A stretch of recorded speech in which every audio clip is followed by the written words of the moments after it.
é uma gripe, né? É um influenza aí. Se eu pegar, eu peguei. Agora a gente vai voltar a valorizar algumas das medidas que a gente deveria valorizar em relação aos equipamentos de proteção individual. E que interessante, né? O tanto que o odonto valorize, nós da medicina, menos um pouquinho, a enfermagem talvez um pouco mais, mas não tanto quanto a odonto, né? É, valoriza o tanto que a odonto valoriza e a gente, por causa disso a gente não valoriza. Então, assim, eu acho que a gente vai passar a ter mais cuidado nos contatos domiciliares no que se refere à lavagem das mãos, que eu posso falar de cadeira, tá? Porque eu fazia, porque eu sempre visitei com enfermeira. Enfermeira, apesar de ter menos preocupação do que o odonto com a EPI, tem uma preocupação extrema com lavagem das mãos, né? Eu acho que assim, é, a vez que eu fazia visita com o enfermeiro, que eu entrava e cumprimentava o paciente, ela já me pegava e falava assim, lavar a mão, lavar a mão. Então, assim, quando quando eu fiz visita com enfermagem, eu tive muito isso. Então, eu aprendi também a criar a rotina de lavar a mão como a primeira coisa que eu fazia ao entrar dentro do domicílio, né?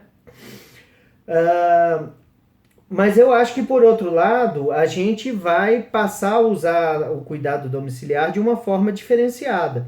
Eu entendo o seguinte: em tempos de Covid, a atenção domiciliar ela pode ser uma ferramenta.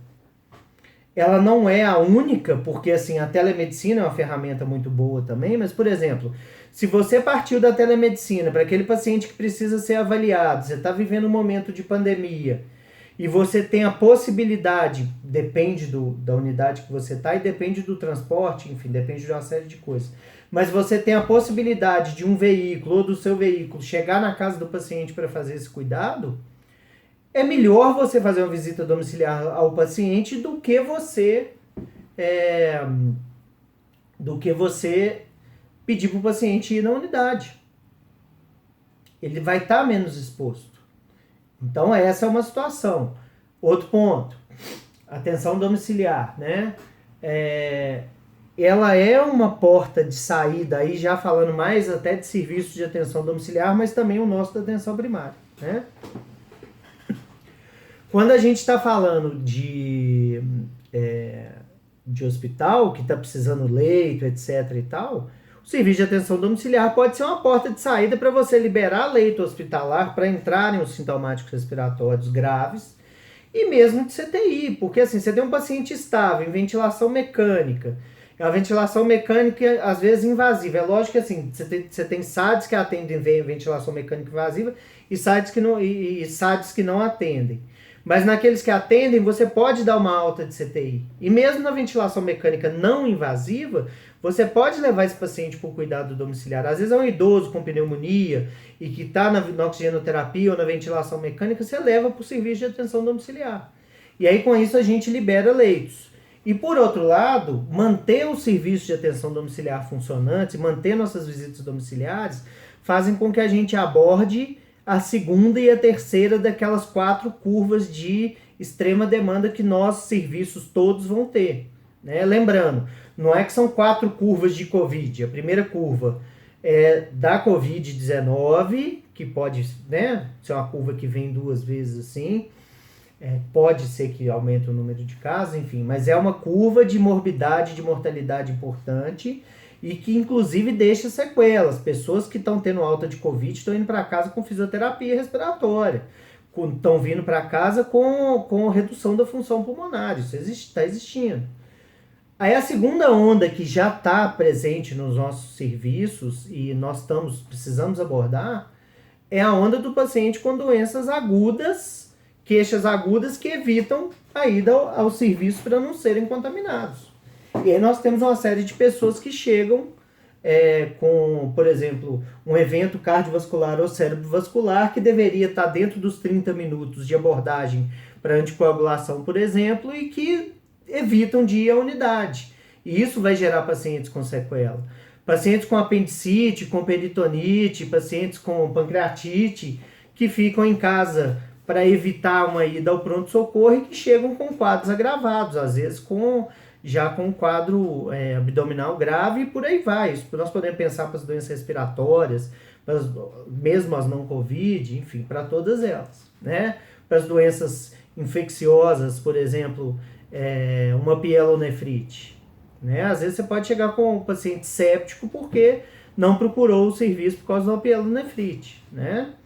A terceira onda é a onda das doenças crônicas. Enfim, a gente fechou nossas portas na UBS? Não. Mas nós estamos atendendo muito pouco pacientes do grupo de risco, que geralmente são quem? Hipertensos, diabéticos, asma, né?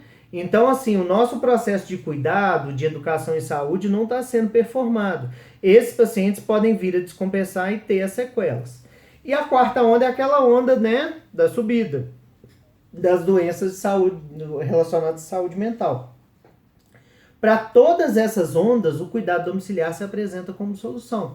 Então, assim, notadamente para os nossos pacientes crônicos e notadamente para pacientes com queixas agudas, que a gente pode avaliar, às vezes, um paciente que é grupo de risco, obviamente, gente, e aí eu tô falando assim, obviamente, eu não tô no mundo maravilhoso do Beto Carreiro, entendeu? Não estou no mundo maravilhoso. No mundo real, nós temos uma porta de entrada pesada, uma demanda espontânea grande. A nossa demanda espontânea ela ultrapassa o que era preconizado. A gente deveria ter de 25% a 30% de demanda espontânea. Nós temos 50% do nosso tempo ou mais ocupado com ela.